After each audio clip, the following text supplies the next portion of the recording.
Hello, bachcho.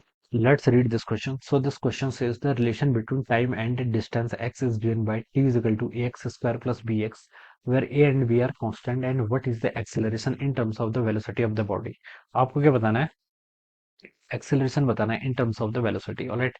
तो देखिए बच्चों, इस क्वेश्चन का की कॉन्सेप्ट आप क्या लिख सकते हैं? The key concept of this question, आपको यहाँ पर एक्सेलरेशन बताना है. ठीक है, आपको यहाँ पर एक्स और टी का फंक्शन दे रखा है और एक्सेलेशन बताना है. तो देखिए काइनेमेटिक्स पर ही बेस्ड क्वेश्चन है. एक्सेलरेशन बेसिक डेफिनेशन पर बेस्ड क्वेश्चन है. ऑलराइट. टाइम और एक्स का देखिए आपको एक फंक्शन गिवन कर रखा है. टाइम इज इक्वल टू देखिए कितना दे रखा है, a x square plus b x, where a और बी के यहाँ पे कांस्टेंट है. तो देखिए आप इसको टाइम के रिस्पेक्ट में डिफरेंशिएट कर लीजिए. तो यहाँ से D T by D T, ठीक है, इज इक्वल टू देखिए ए एक्स स्क्वायर का डिफरेंशिएशन करेंगे तो टू एक्स, किसके रिस्पेक्ट में क्या है, टाइम के, तो D x by D T यहाँ पर इंट्रोड्यूस हो जाएगा. प्लस बी क्या है, कॉन्स्टेंट, एक्स का डिफरेंशिएशन करेंगे तो कितना, D x by D T.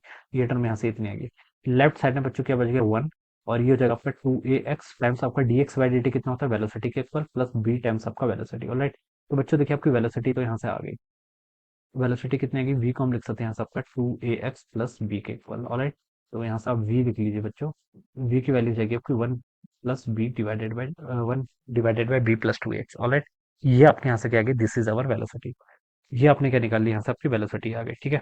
Acceleration देखिए किसके इक्वल होता है, एक्सेलरेशन अब हो जाएगा यहाँ से ए इज इक्वल टू जाएगा आपका डीवी बाई डी टी के इक्वल. ठीक है. तो यहाँ से देखिए इसको डिफरेंशिएट कर लीजिए लेफ्ट साइड में, तो डीवी बाई डी टी हो जाएगा. और ये देखिए आपकी one divided by B plus two X, ये तो आप लीनियर टर्म है. लीनियर टर्म का डिफरेंशिएशन देखिए वन ओवर एक्स का डिफरेंशिएशन कितना होता है, minus one over X square. तो वैसे इसका भी हम डिफरेंशिएट कर लेंगे. लीनियर टर्म है तो ये हो जाएगा B plus to A x का स्क्वायर. ठीक है. टू ए कॉफिशिएंट है तो उसको यहाँ पर हमने ऐसे कर लिया, मल्टीप्लाई कर लिया. एक्स के रिस्पेक्ट में क्या है, तो D x by D T, इस टर्म तो बच्चों लाना पड़ेगा. ठीक है, ये यहाँ से इतना हो जाएगा. तो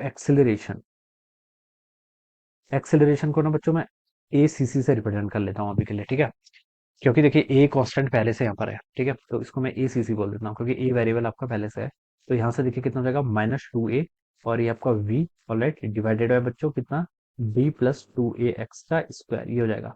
अब देखिए यहाँ पर से हमें वेलोसिटी के टर्म में बताना है. तो ये one divided by B plus two X को हम क्या लिख सकते हैं, वी लिख सकते हैं. तो यहाँ पर ये कितना आपका वी का स्क्वायर, तो ये हो जाएगा minus two A V into आपका कितना हो जाएगा, वी का स्क्वायर, यानी कि minus two A V cube के इक्वल लिख लीजिए. ऑलराइट.